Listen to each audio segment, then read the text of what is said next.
बहनों और भाइयों, हमने जो आजादी की लड़ाई छेड़ रखी है। दोस्तों 80 साल पहले कैसे देते थे सुभाष चंद्र बोस भाषण? क्या भारत में कभी छपते थे नेताजी की फोटो वाले नोट? आइए आज के इस वीडियो में इसी रहस्य से पर्दा उठाते हैं। आजादी से पहले भारतीय करेंसी पर नेताजी सुभाष चंद्र बोस की तस्वीर छपती थी, लेकिन यह करेंसी आजाद हिंद बैंक की ओर से जारी की गई थी।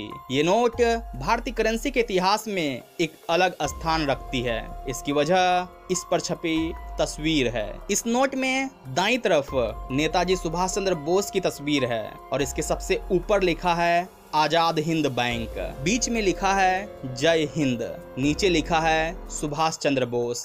बताते चलूं 1943 को नेताजी सुभाष चंद्र बोस ने अंडमान निकोबार में अर्जी हुकूमत ए आजाद हिंद नाम से आजाद भारत की पहली अंतरिम सरकार बनाई थी। सरकार के संचालन के लिए तब के बर्मा की राजधानी रंगून में आजाद हिंद बैंक की स्थापना की गई थी।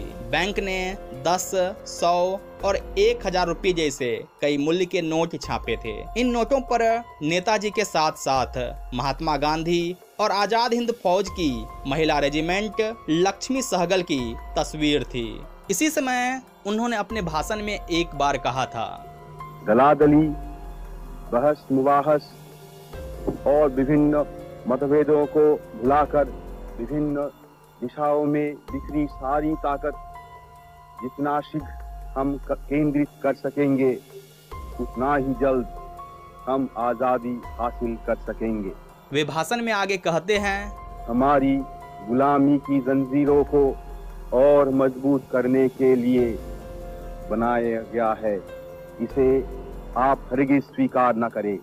आप संगठित शक्ति से शांति और अहिंसा पूर्वक आत्म बलिदान करने के लिए जल्द से जल्द तैयार हो जाइए। उन्होंने आगे कहा, अब गुलामी की जंजीरों को तोड़ने के लिए एक दिल एक प्राण होकर कटिबद्ध हो जाइए। हिंदुस्तान अब गुलाम नहीं रह सकता और न कोई ताकत इसे गुलाम रखी सकती है।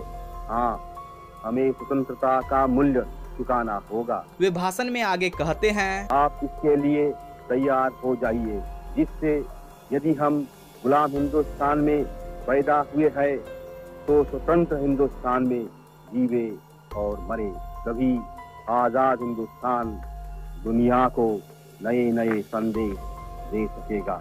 यह कहानी है 4 जुलाई 1944 की, जब नेताजी सुभाष चंद्र बोस ने बर्मा में ऐतिहासिक भाषण दिया। इस भाषण में उन्होंने कहा, दोस्तों मैं चाहता हूं कि आप एक बार फिर महसूस करें कि आपके पास आजादी हासिल करने का एक सुनहरा मौका है। ब्रिटिश दुनिया भर के संघर्ष में उलझे हुए हैं और संघर्ष के दौरान उन्हें कई मोर्चों पर हार के बाद हार का सामना करना पड़ रहा है। दुश्मन इस तरह काफी कमजोर हो रहा है। हमारी मातृभूमि को ब्रिटिश काल से मुक्त करने के लिए इस तरह का दुर्लभ और ईश्वर का दिया यह अवसर एक सदी में एक बार आता है। इसलिए हमने प्रण लिया है कि हम इस अवसर का पूरा फायदा अपनी मातृभूमि को अंग्रेजी की गुलामी से आजाद करने में उठाएंगे। 1 साल पहले जब मैंने आपसे कुछ मांगे की तो मैंने आपसे कहा था, अगर आप मुझे पूर्ण लामबंदी देंगे तो मैं आपको एक दूसरा मोर्चा दूंगा।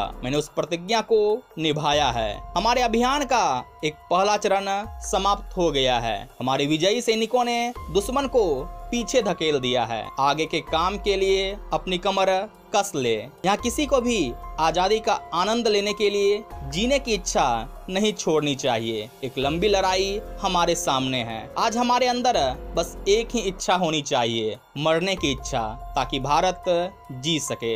एक शहीद की मृत्यु की इच्छा, ताकि आजादी के रास्ते शहीदों के लिए खून से प्रशस्त हो सके। स्वतंत्रता संग्राम में भाग ले रहे मेरे साथियों, आज मैं इस बात पर आप सभी से एक बड़ी मांग करता हूँ। मैं आपसे खून की मांग करता हूँ। यह खून ही है जो दुश्मन के खून का बदला ले सकता है। केवल खून ही है जो आजादी की कीमत चुका सकता है। तुम मुझे खून दो और मैं तुमसे आजादी का वादा करता हूँ। दोस्तों आज के इस वीडियो में बस इतना ही। अगर वीडियो पसंद आई हो तो लाइक, शेयर और सब्सक्राइब करते हुए कमेंट बॉक्स में अपना विचार रखेंगे।